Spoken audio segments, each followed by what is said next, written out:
සමහර මිනිස්සු ඉන්නව නේද ඔය මූණක් දිහා බලලවත් hina වෙන්නේ නැති. ඔය බුම්මගෙන ඉන්නවා කියලා කියන්නේ.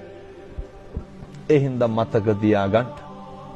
කියනවා හාමුදුරුවනේ කරපු දෙයක්වත් නැහැ කියපු දෙයක්වත් නැහැ බුම්මගෙන ඉන්නේ කියලා කියනවනේ. ආයතනවල බලන්න. මේ මූණක් දිහා බලන්නේ නැහැ. මතක තියාගන්න. තමන් උපමා කරගන්න. කවුරු හරි මම දිහා බලලා රැව්වනම් අපිට දුක නැද්ද? එහෙනම් අපි මොකද කරන්න ඕන? කවුරු දිහා බලලා රවණ එක නවත්තන්න. අපි අසතුටු නැද්ද අපි ගැන තැන් තැන් වල කේලම් කියනවනම්? අපි අසතුටු නැද්ද අපි ගැන ඔය මිනිස්සු කියනව නේද පද හදනවා කියලා. ඕක කරනකොට අපිට දුකයිද සතුටයිද? අපිට දුකයි. එහෙනම් අපි මොකද කරන්න ඕනේ? අනුන්ට පද හදන එක නවත්තන්න ඕනේ. හොඳයි සාදුකාරයක්ද? තුන් පාරක් නමස්කාරය කියන්න පන්සිල් සමාදන් වීම සඳහා.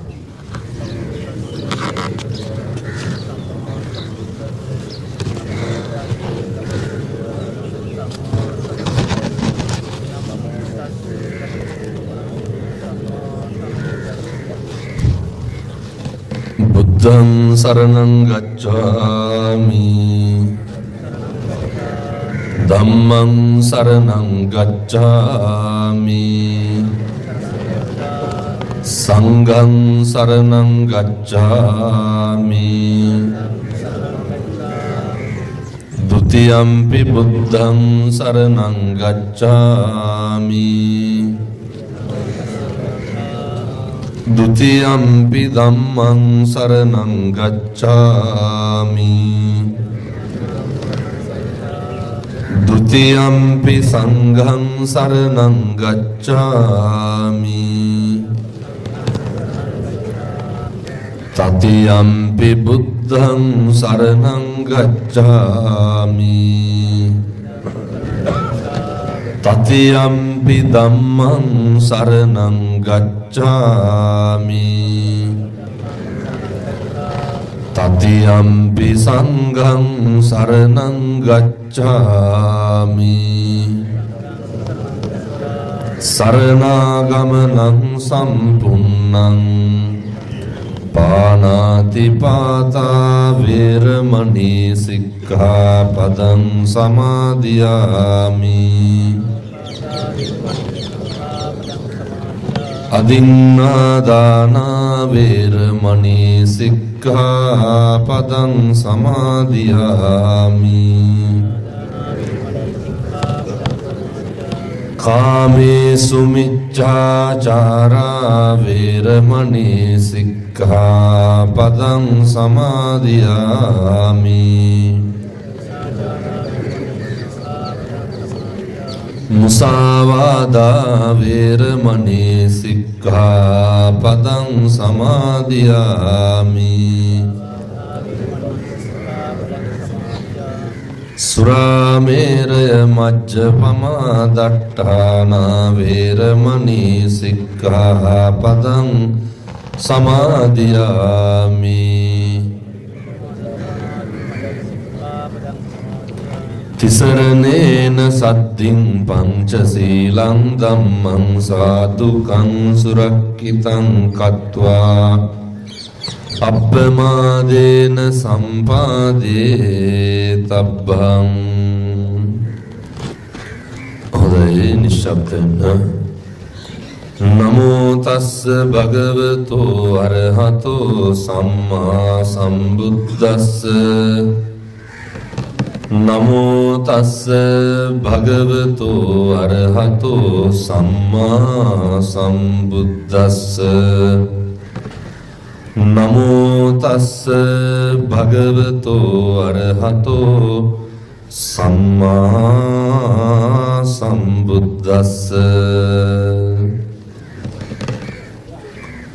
අසේවනාච බාලානං පණ්ඩිතානං ච සේවනා පූජාච පූජනීයානං ඒතං මංගල මුත්තමන්ති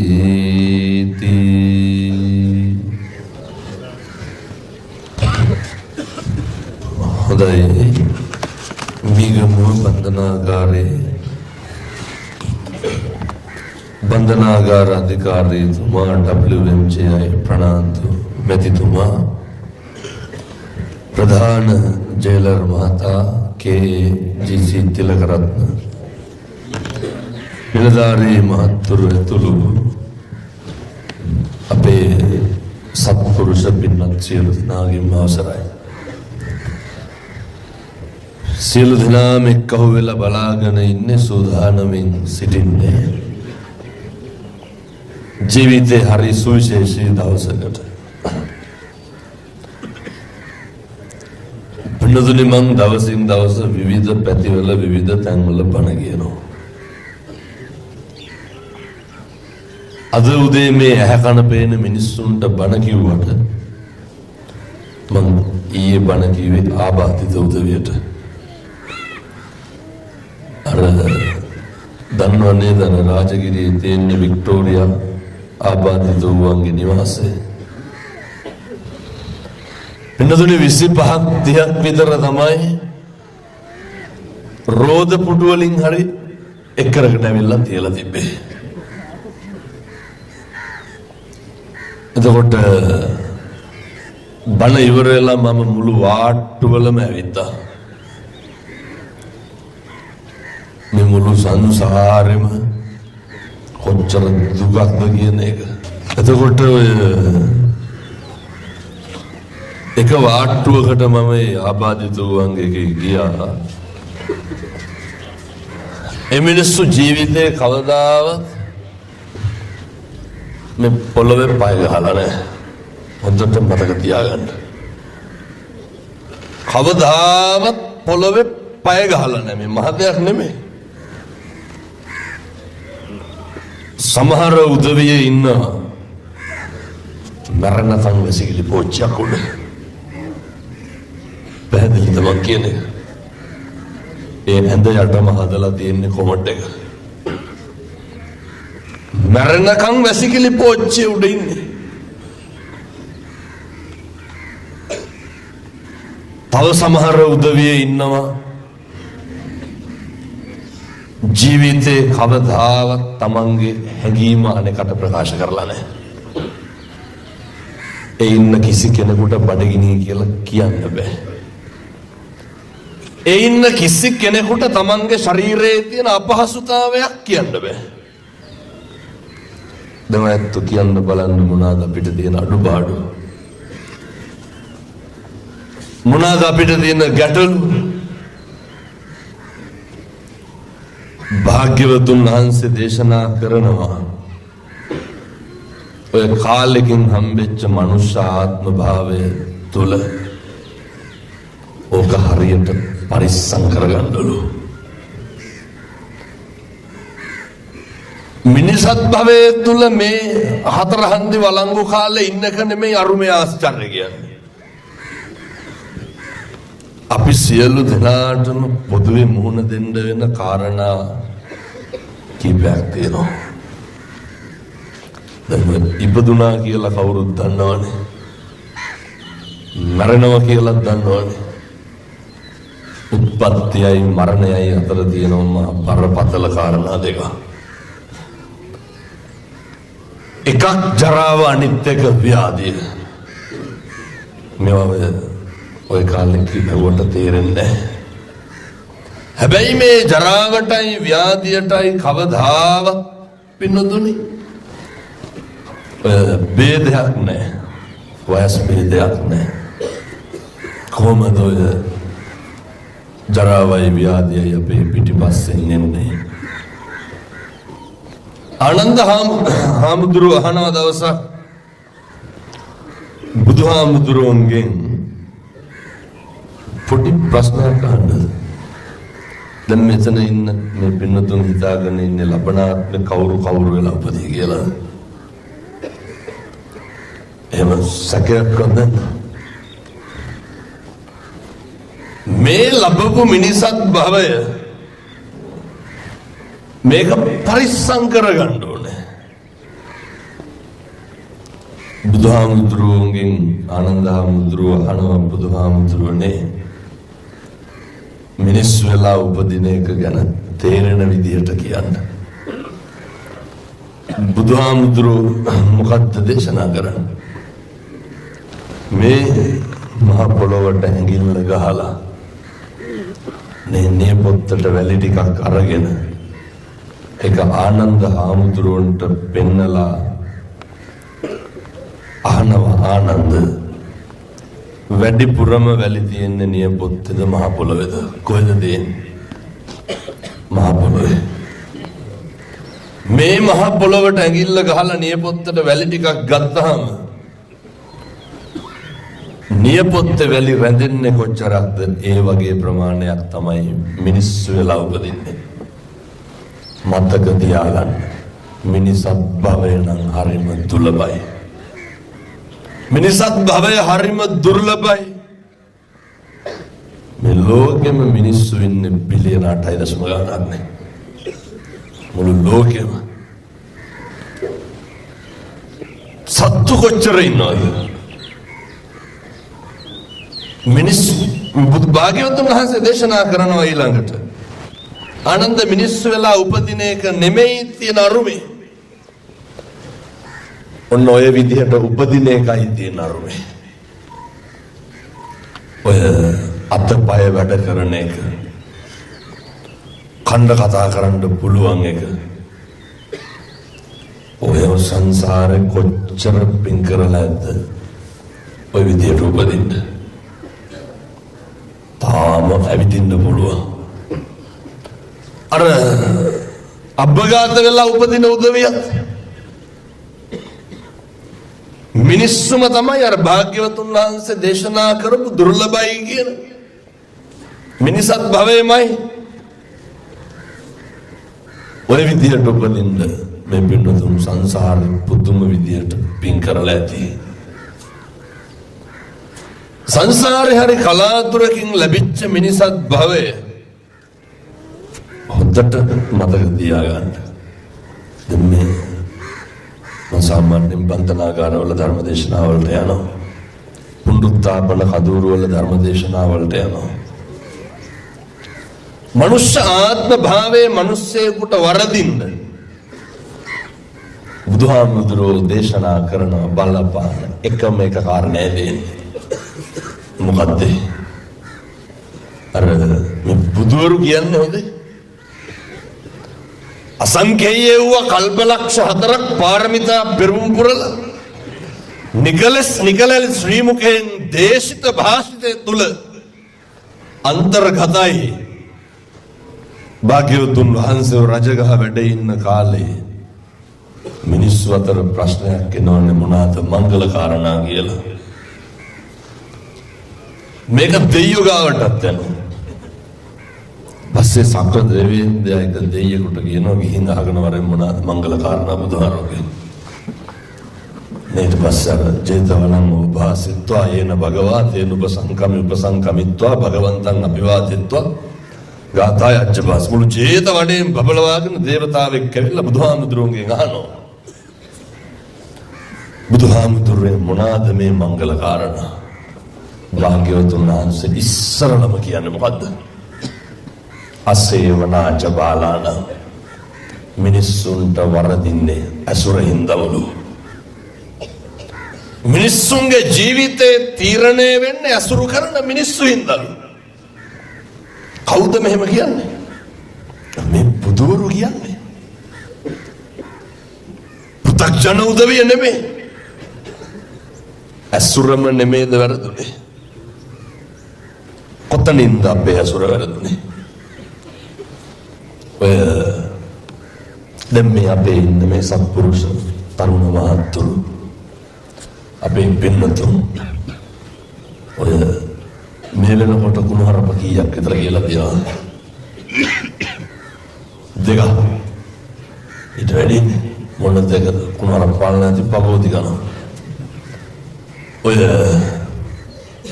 ජීවිතේ ඉස්සරලම කුණහරපයක් කියන වැහුනේ කොහෙද? අම්මකින් තාත්තකින් නෙමෙයි. අවෙන කවුරුත් ගියල් වලට ඇවිල්ලා කුණහරප කියනවා. කසාද බඳලා ඉන්නේ නේ.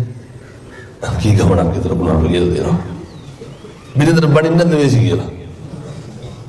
මොන වේසි තඩි ගහලා තියෙදි බලන්න. දරුවෝ බඩේ ඉන්නකොට අහන්නේ මොනවාද? මේ බිරිඳට දරුවා හම්බෙන්නේ වුණත් කියලා ඇවිල්ලා කියලා කියන්නේ මේ. බීලා ඇවිල්ලා මොකද කරන්නේ?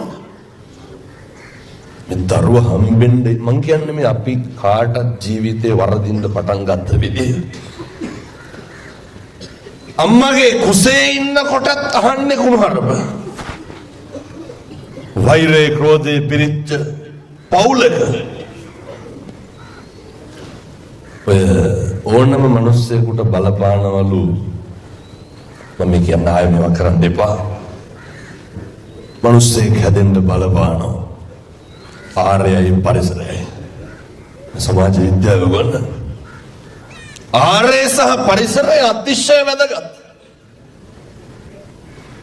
අපි හිතමු අපේ පවුල් පසුබිම් වල දැන් අපේ මේ ඇතුලේ ඉන්න පින්නතුන් විවාහ වෙච්ච කට්ටිය ඇති. යයිනේ කවදා හරි නිදහස් වෙලානේ. ඔය අවුරුදු ගානක් සමහරව ඇතුලේ ඉඳලා තියෙන කතාවම මං කියන්නේ. අර නේ බිරිඳ දරුවෝ දෙමව්පියෝ බලාගෙන ඉන්නේ. ඒක අම්මගෙන කියන හාමුදුරුවනේ මාස 6ක් හරි ඇතුලේ ඉඳලා ඇවිල්ලා එන්නකම් බලාගෙන හිටියලු අම්මලා. මම ගියපු දවසේම කරලා තියෙන බොන එකනේ. අර ස්ට්‍රෙස් රිලීස් කරන්න ඕන. අනේ මෙතන නේද ඔය ජීවිතේ ප්‍රමුඛත්වය දෙන්න සමීපතම එක්ක මම විවාහ වෙලා ඉන්න උදවියට කියන්නේ කවදා හරි නිදහස් වෙලා ගිහිල්ලා මේ විදිහට ඇසෙන්න ඕනේ. මොකද ඒ පවුල කියන එක හරියට බලපානවා මිනිස්සුන්ගේ මුළු ජීවිතේම සාර්ථකත්වය අසාර්ථකත්වය තීරණය කරන්න. කවදාවත් දරුවෙක් ඉස්සරහ කුණුහරුපයක් කියන්න එපා. කාටද මම මේ කියන්නේ? තාත්තලාට. හොඳට මතක තියාගන්න. අපේ වැඩ කරන නිලධාරි මහත්තුරු, අපේ බන්ධනාගාරගත වෙලා ඉන්න පින්නතුන් කවදාවත් දරුවෙක් ඉස්සරහ ගෙදර තාත්තා කෙනෙක් නම් එක කුණුහරුපයක්වත් කියන්න එපා. හේතුව එහෙම ඉන්න හොඳ පෞරුෂයක් තියෙන්න ඕන නැත්තන්ට. ඔය සමහරව ඉන්නව නේද? අපූර්වට බීලා පාර එනවා පොලිසියට ටෝක් කරනවා නොබීපු ගන්නට. ගෙදර ආපු ගමන් මොකද කරන්නේ? අය අමු සතා අර තියෙන ත්‍රිසංකම ඉස්මතු වෙනවා. සමහර දරුවෝ කියනවා හාමුදුරුවනේ අරක මරන්න ඉදලලු දෙන්නේ. කවුද අරක කියන්නේ? තාත්තා. ඇයි හැමදාම බීලා වෙලා මට තඩි ගන්නවා. හැමදාම බීලා වෙලා කුණුහරුප කියනවා. එනිසා ජීවිතේ ඉස්සරළම හොඳට පුරුදු වෙන්න කාලෙකින් ලැබපු මේ මනුෂ්‍යාත්ම භාවයේ තුල පුළුවන් නම් කුණුහරුපයක්වත් කියන්න නැතුව ඉන්න බලන්න. භාග්‍යවතුන් වහන්සේ දේශනා කරනවා අසුර හින්දාමයි මේ මුළු සංසාරෙම වරදින්නේ. ඔය මෙතන ඉන්න සේරගෙන් පහලා බලන්න. අපි හිතමුකෝ දැන් කුඩු පැකට්ටයක් අරන් ගිහුවා කියලා. ඔය දැන් එළියේ ඉන්න පොඩි උන් හරියට ප්‍රතිබොනවනේ. උන්ට හැම්බිරිසාට නෙමෙයි මං කියන මත් වෙන්න ඕනේ ඌ. එක කොල්ලෙක් කියනවා හාමුදුරුවනේ කොල්ලන්ට දැන් නවත්ත ගන්න බෑ. ඉස්සරළම යාළුවෙක් දෙනකොට මෙතන ඉන්න කවුරුවත් ඔය අපි තුමු නේ කුඩු ගන්න ලයිස් ගන්න ඔය මොනවා හරි කරන්න මේක කරන්න ඕන කියලා ජීවිතේ ඉස්සරලම හිතලා හොයපු දවසක් තියෙනවද? දික්කරුවට පස්සේ ගැහුවද? ගෙදර ඉන්නකොට හිතලා ගිහින් හොයාගෙන ගැහුවද? මේ දිග කරලා දෙන්න. අර කොල්ලා කියනවා පළවෙනි දවසේ ටැබ්ලට් කාඩ් එක දෙනකොට කිව්වලු උඹ දෙකක් දාන්න එපා එකක් දාපන් වැඩි වෙයි කිව්වලු. අවශ්‍ය උපදෙස් පිටමයි දීලා දෙන්නේ. හැම එකක්ම එහෙම තමයි. ඔය අයිස් ගහන්න උරු වෙච්ච කොල්ලොන්ගේ ගහන්නකො. පළවෙනි දවසේ බෝතල් කට්ට අල්ලනකොට කියනවලු වාද කෙරුවට හැමදාම කරන්න එපා කියලා. ඔහොම තමයි මේක පටන් ගන්න. අසුරම නෙමෙයිද ප්‍රශ්නේ.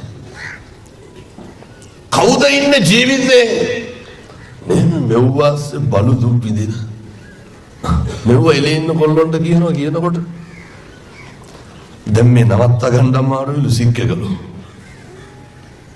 එහෙම කොල්ලෙක් කාන් ඇතුලේ දැන් මම ඒකයිද කන් ඉන්නේ. අන්න මෙව්වට ආවම කොහොමද සික්කකයි ඉතින් ගුටි විතර නෑ මොන සික්ද? මේ කිව්වම දැන් අල්ලනවද ගහපන් කියලා.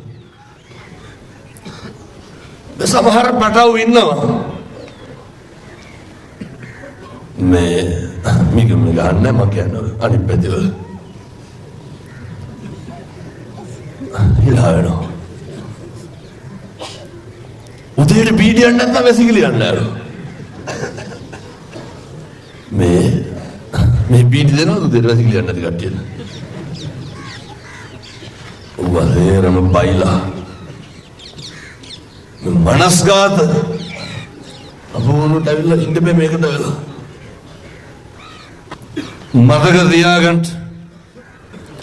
ජීවිතේ බීඩියක් හරි බිව්වා නම් බිව්වේ අපි හිතලා අරගෙනද කවුරු හරි දීලාද? මේ හැම එකකටම අසුරි බලපෑම තදටම තියෙනවා. සෑම අකුසලයක් පිටිපස්සම ඒක යෝජනා කරපු යාළුවෙක් ඉන්නවා. බුදුවරු දේශනා කරන්නේ කාලෙකින් හම්බෙච්ච මනුෂ්‍යාත්ම භාවයෙන් තුළ මේ දැන් ඔය අපේ නිලධාරී මහත්තුරු කොච්චර වැඩ තහනම් වෙනවදනේ. ඔය මෙහෙම නැතුවද මං කියන්නේ නේ ඔය විවිධ අල්ලස් වලට අහුවෙලා මේකත් බන්ධනාගාර නිලධාරීන් මයි කිව්වේ. හාමුදුරුවනේ අපේ උම්මයි කෑවේ කිව්වා. හරියට ගතු කිය මෙහෙනම් කියන්නේ නැද්ද කියලා කියනවද නැහැ? මොනවාද වැත්තන්ගේ භාෂාවෙන් කියන්නේ මොනවද මුට්ටි අල්ලනවනේ. පුදුම ගතු කොටවල්නේ කියන්නේ. මරන්න පුළුවන් නම් මරනවා. කියන කේලම් කොට මේ ඉන්න එක නිලධාරියෙක් ඔබතුමාට අවිල්ලා කියලා දෙනවද? මට මේකම බනව කියලා කුන්නේ මම මේ කියලා යන්නේ නැද්ද? අවිල්ලා කියලා දෙනවද? සර් හවලා හොඳට වැඩ කරනවා කියලා දෙනවද? කාගේවත් හොඳ කියනවද අවිල්ලා? වැඩිපුරම කියන්නේ මොනවද? වැරදිම නෙමෙයි. මම දැන් මේක ඉවරලත් යන්න මේ සෝන් එකේ ගාමට් එකේ බනට එක HR මැනේජර් කෙනෙක් කියනවා හාමුදුරුවනේ අවුරුදු 14ක් වෙනවලු අපේ මේ පින්නතුන්ට වරදින්නත් හේතුව ඕක තමයි. ඒ අවුරුදු 14ටම ඒ මහත්තයා කියනවා එකෙක් ඇවිල්ලා මට කියලා නෑලු අර සුපර්වයිසර් හොඳයි අර වැඩ කරන කෙනා හොඳයි හොඳට වැඩ කරනවා කබඩ් 4ක් පෙන්නලා කිව්වා හාමුදුරනේ ඔය කබඩ් 4ෙම තියෙන නිර්නාමික පැමිණිලි මොනවාද? සම්පූර්ණ මිනිස්සුන්ගේ වැරදි. මේක ඉන්න බහුතරයක් ඔය තරුණ මහත්තුරු කල්පනා කරන්න.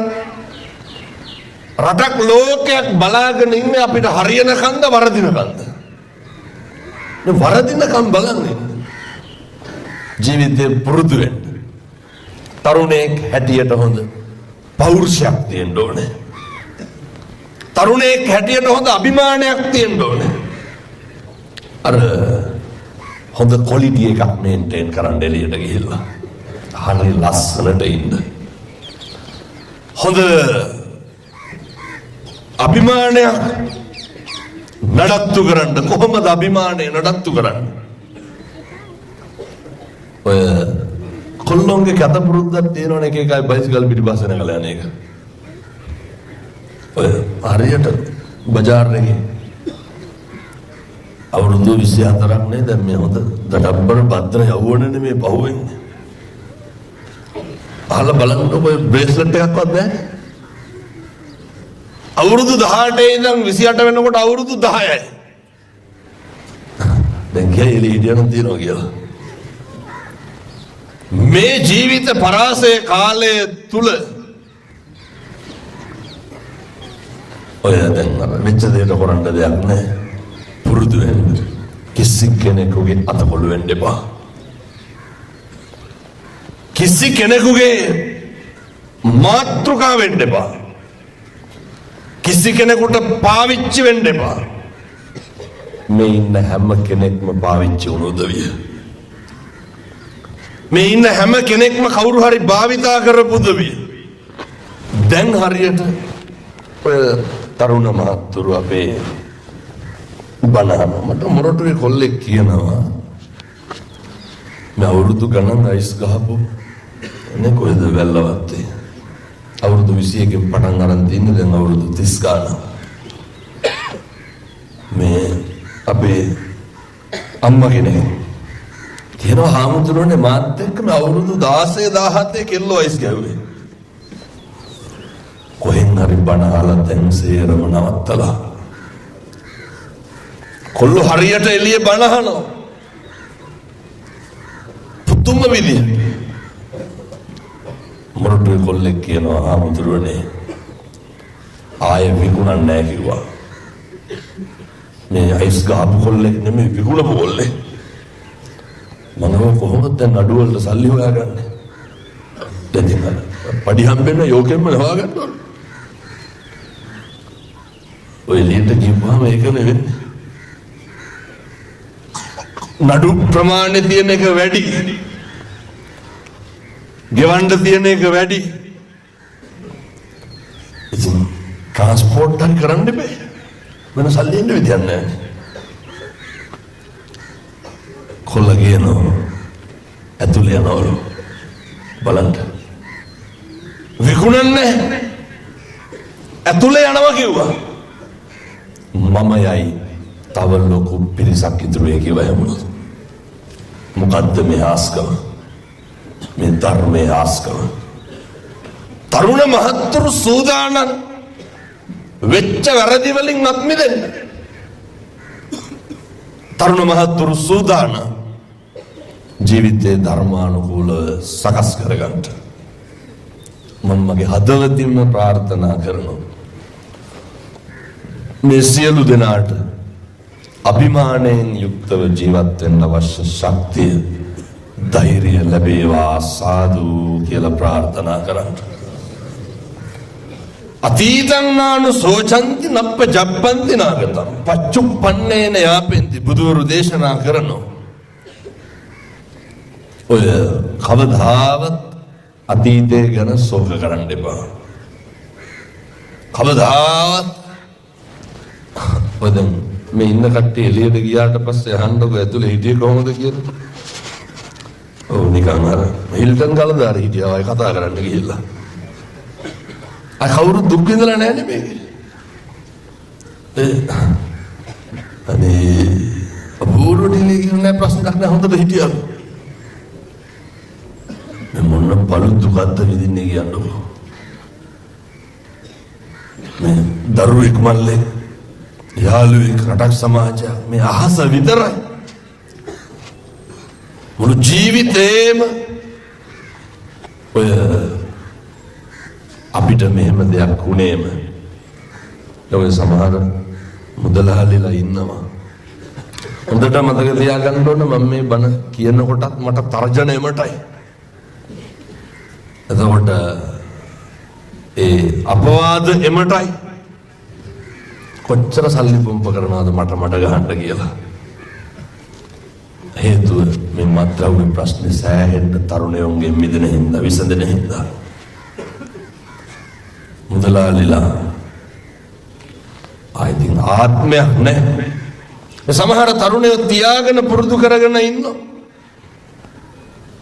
මාර කිව්ව එකයි අහුවෙන්න එපා කාටවත්, රැවටෙන්න එපා කාටවත්, පාවිච්චි වෙන්න එපා.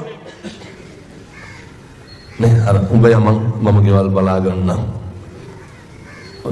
අහලා බලන්න කොහෙන් වෙච්ච කට්ටිය මෙතන නැද්ද කියලා. ඕන තරම් ඉන්නවා. කිසි කෙනෙකුගේ වචන වලට අහු වෙන්න එපා. කිසි කෙනෙකුගේ අතකොළු වෙන්න එපා. මම නැවත පැහැදිලි කරන්නේ. කවදා හරි එළියට යයිනේ. ඔය භාග්‍යවතුන් වහන්සේ දේශනා කරන කර්මය පුච්චන්න බෑ, ගෙවන්න ඕනේ. පණ්ඩිතානංච සේවන අසුරු කරන්න ඕන කවුද කියන එක දැන අඳුනගෙන විතරක් එළියට යන්න.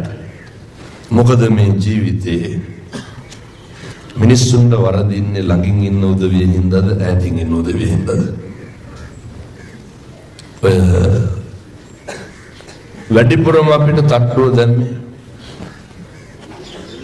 අර කොල්ලෝ කියනෝනේ අපිට වැඩිපුරම අරින්නේ ළඟ ඉන්නේ උන් කියලා. මිනිස්සුන්ට වෛරය පරිමහන්න පුළුවන් ළඟින් හිටපුවාමද ඈතින් හිටපුවාමද? වෛරය පරිමහන්න පුළුවන් ළඟින් හිටපුවාම. ඔය හොඳට මතක තියාගන්න. ඔය ගනුදෙනු මේ ආත්මේ නවත්තලා මැරෙන්න. ඔය වෛරකාරකම, ඔය තරහකාරකම මම දීර්ඝ වශයෙන් බණ කියන්නේ කට්ටියට අවුවයි. මට කියලා දෙන්න විනාඩි 45කට වඩා කතා කරන්න එපා. අද තව බණ 4ක් තියෙනවා මේකත් එක්ක 5යි. ඔය පලිගන්න සිදුවිල්ල ඔසේරම මරනකොට නවත්තන්න ඕනේ. පලි අරගෙන නවත්තන්න කියනව නෙමෙයි. මේ වාදේ ඉඳන් නවත්තන්න. මම මෙහෙම දේශනා කරන්න හේතුවක් තියෙනවා. අර දැක්කද පහුගිය දවස්වල අර අවුරුදු 5ක පොඩි ගාගේ බෙල්ල කපලා මැරුවා. කවුද කැපුවේ? අම්මා. කපලා බෙල්ල වල දාගත්තා. ගම්පොළ කෙල්ලට අවුරුදු 16 බෙල්ල කැපුවා කවුද? යල්ලා හිටපු කොල්ලා. මැදවච්චි අම්මට පොරෙන් කෙඩුවා. එතකොට අර කොළඹ මතකද කැම්පස් එකේ තුරඟ තරඟ පිටියේ ගාව කෙල්ලගේ බෙල්ල කැපුවා. මේ සේරම බෙලි කපලා මරපුවා. ඒ සේරම කරේ කවුද? ජීවිතේ මරණ කම් එකට ඉන්නම් කියලා තෝරගත්ත මිනිස්සු. ලෙයින් මසෙන් ජාතක කරපු මිනිස්සු. එනිසා ඔය අසුර ආශ්‍රය කවුද සුදුසු නුසුදුසු කියන එක හොඳට බලාගන්න. අම්මට තාත්තටවත් තාතෝ කියලා කතා කරන්න එපා. පුළුවන් තරම් මේ ඇතුළම මේ ව්‍යසනයම සම්පත්තියක් කරගන්න. ඔය හරි අමාරුයි තමයි. මම යෝජනා කරනවා කිසි කෙනෙකුට උණුහරුපයක්වත් කියන්න එපා. අර අම්බපාලි කියලා ගණිකාවක් හිටියා බුදුහාමුදුරුවන්ගේ කාලේ. අම්බපාලි කල්ප 30ක් ගණිකාවක්. කල්ප 30ක් ගණිකාවක් වෙන්න හේතුව මොකද්ද? මම බොහොම කෙටියෙන් කියන්න. අම්බපාලි සෑමලුවක් ප්‍රදක්ෂිනා කරනකොට රහත් මෙහෙණින් වහන්සේලා සමග අර එක මෙහෙණින් වහන්සේ නමගේ කටේ තිබ්බ සෙම ගුලියක් බිම හැලුණා. මේක දැකපු අම්බපාලි අහනවා කවුද මේ සෑමලුවේ සෙම හලපු වේසි කියලා බයිනෝ. ඔච්චරයි කියන්නේ. ඔච්චරමයි කිව්වේ. ඒ අකුසලයේ කොච්චරද? කල්ප 30ක් ගණිකාවක් වෙලා ඉපදුනේ. එනිසා මිනී මරපු අංගුලිමාලලා රහත් වුණා. යක්ෂයෝ වගේ හිටපු මිනිස්සු නිවන් දැක්කා. බිබී හිටපු සන්තතිලා රහත් වුණා. මේ සියලු දෙනාට ජීවිතේ හරි ගස්ස ගන්න කාලය තියෙනවා. එකටම පලි ගන්න එක නවත්තන්න. තරුණයෙක් හැටියට හොඳ ඉවසීමක් නඩත්තු කරන්න. අනෙකා ගැන හිතන්න කලින් ඔයත් ගැන හිතන්න. පළවෙනි කාරණය. අපි මේ ජීවිතේ වැඩිපුරම කරන්නේ අපිටද අනුන්ටද? ඔය මිනිස්සු සම් පවුඩර් ගහන්නේ කාට සෝදයන්ද? ඔබ අපි ගෙවල් වල ගහලා ඉඹි බයිනවද? මිනිස්සු රත්තරන් පළඳින්නේ කාට පේන්නද? ගෙවල් වල ඉන්නකොට කවදාවත් ඔය තියෙන චේන් මුදුමාල බ්‍රේස්ලට් වල්ලු කරා මුදාගෙන ඉන්නවද? භෞතිකමය අතින් නම් අපිට කියලා කරගන්න කිසි දෙයක් නැහැ. ඔය අර ගෙවල් වලට පුඩු සැටි හැම ගේනව නේද? සෝෆා සෙට් එහෙම ගෙනාපු ගමන් මොකද කරන්නේ? ඔබ වහලා දාන්නේ නැද්ද? රෙද්දකින් වහනගෙන කරන්නේ. වහනවා විතරක් නෙමෙයි පින්නද ඉඳ ගන්න පැත්ත පිටියට හේතු කරනවා. ඇයි? අය පොඩියෙකුට නගින්න බෑනේ ඒක. ලස ගණන් දීලා පුඩු සෙට් ගහලා කොළඹ වල බංකුව වල බයිසිකල් වල ඉඳගෙන බත් කනවා. අර ගෙවල් වල ඉන්නකොට මම අපි ඇතුලේ ඉන්න පින්නතුන්ගෙන් අහන ඔය වීදුරු පොඩු තියෙන නේද කබඩ් වල හරිනේ ජීවිතේටවත් පවුලේ උදවිය ඔව් ඇඳලා බත් කාලා තියෙනවද? ඔය මඩක් බෙබ්බෙලෙප්පි ගන්න මොන හරි ඔය ජාතිය ගවන්න දාන කනවා.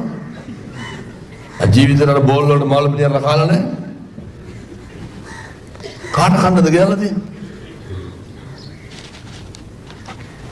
ගෙදර අඳින්නෙම ගෙදර ඉන්නකොට අර තියෙන වැරහැල්ල වගේ රෙදි නෙමෙයි. මට කියන්න භෞතිකයේ අපි සතුටු කරන්න කරන දෙයක්. අපි වෙනුවේ ටයිල් කැට ටිකක් අල්ලන්න ගත්තොත් අල්ලන්නේ ස්ටෝප් එකටද පුදිය ගන්න කාමරේටද? අර පුදිය ගන්න කාමරේ හදාගන්නේ කොහොමද නේ? ලැජ්ජයි බෑලු. ඔය අනුන් පිනවන එක නවත්තන්න. භෞතිකමය අතින් නම් ඔය ඇත්ත කෑ ගැහුවට අපිට කියලා කරගන්න කිසි දෙයක් නැහැ. මේ සියරම අනුන්ට පෙන්වන්න හදනව තියෙනවා. එදා නේද වෙඩින් එකක් තිබ්බ නැත්නම් කොණ්ඩේවත් කළු කරනවද නැහැ? ඔය ඒ අනුන්ටමයි කරන්නේ. අපේ සැප සතුට තීරණය කරන්න ඕන අපි මතද අනුන් මතද? ඒක අපි මත තීරණය. ඔය කෙලවගෙන ඉන්න අනුන් මත තීරණය කරන්න කියලා. ඔය ආධ්‍යාත්මය අතින් බලන්න. ඔය ජීවිතේ කවදා හරි කුණුහරුපයක් කිව්වනම් කිව්වේ කාටද? අපිටද අනුන්ටද? අපි අපිට කුණුහරුපෙන් බැනගන්නවා. අපි අනුන්ට බනිනවා. පව් පිරෙන්නේ කාටද? අනුන්ටද? මිනිස්සු වෛර කරන්නේ කාටද? පොල් ගහලා තියනවද මේ වෙනකොට ජීවිතේ? අර ඔය උයන්ට බින්නේ මං කියන්නේ. ඔය ගානනේ හැදි ගෑවියම් පොඩි වෑම් හැප්පියම් කියලා ගන්න. අපි විඳවන්නේ කාලෙකින් හම්බෙච්ච මනුෂ්‍යාත්ම භාවය. මේක නිකන් නිස්කාරණේ නාස්ති කරන්න එපා. මිම්මනත හරි හොඳට සත්පුරුෂයෝ වගේ ඉන්න. ඇසුරු කළ යුතු හොඳට අඳුනගෙන ඇසුරු කරන්න. මම මේක මෙහෙම දේශනා කරන්න හේතුවක් තියෙනවා. ඔය මට පොලිසිය මහත්තයෙක් කිව්වේ වැඩිපුරම මේ ඇතුළේ ඉන්න කට්ටිය බලන් දෙන්නේ යාළුවෝද පවුල් වල අයද? පවුල් වල අය නෙමෙයි. පොලිසිය මහත්තයෙක් කියනවා හාමුදුරනේ කවදාවත් යාළුවෙක් අපදෙන්න ඇවිල්ලා නැලු. කවුද එන්නේ?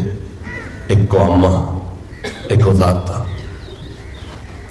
මට ඔය මාතර බන්ධනාගාරයේ කොල්ලෙක් කිව්වේ ඔය මොකක් හරි කුඩු හරි මොන හරි වල ඇතුළට ගිහිල්ලා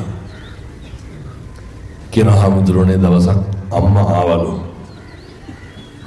ඇහුවලු දැන් ඊළඟ නඩුවාරයට සල්ලි. අහනකොටම අම්මගේ කන් දෙක දිහා බලලා තියෙනවා. කොල්ලා පොරොන්දු වෙනවා මට. එළියට ගියපු සායිඳන් අම්මා බලාගෙන හොදට ඉන්නවා මිසක් මම ඇහුවා කොල්ලාගෙන් අම්මා කරාමු විකුණලා අම්මා මේ උගස් තිබ්බේ නෑ වික්කලු උගස් සල්ලි මදි කියලා විකුණලා දාලා. මම ඔය හැම එකක්ම කරුවේ අම්මත් එක්කද යාළුවොත් එක්කද. මේ තරුණ මහත්තුරු හොඳට මතක තියාගන්න. මොකක් හරි වුණාට පස්සේ අපිට කවුරුවත් නැහැ. දෙයක් වුණාට පස්සේ අපිට කවුරුවත් නැහැ. අපි ගාව හිටපු අපි ගාව ඉන්න කිසි කෙනෙක් නැහැ. අවසානයේ ඉන්නේ අම්මා තාත්තා බිරිඳ දරුවෝ පවුල කෙනෙක් විතරයි. ඒ නිසා අනුන්ට කඹරන එක නවත්තන්න. හරි හොඳට සත්පුරුෂෝ විදියට ඉන්න. ඒ සඳහා අවශ්‍ය ශක්තිය ධෛර්යය මේ සියලු දෙනාට දලදා හාමුදුරුවන්ගේ පිහිටෙන් ලැබේවා සාදු කියලා ප්‍රාර්ථනා කරන්න. ජීවිතේ මොකක් හරි මම මේ විශේෂයෙන් කියන්නේ බන්ධනාගාරගත වෙලා ඉන්න පින්නතුන්ට අතපසු වීමක් වෙන්න ඇති. බැරිවීමක් වෙන්න ඇති. අමතක වීමක් වෙන්න ඇති. කොතන හරි වරදින්න ඇති. කවදාවත් ආය වරදින්න දෙන්න එපා. ඔය ජීවිතවලට සූවිසි අනන්ත බුදු ගුණේ බලයෙන් සතුට සැනසීම භාග්‍ය උදා වේවා සාදු කියලා ප්‍රාර්ථනා කරන්න.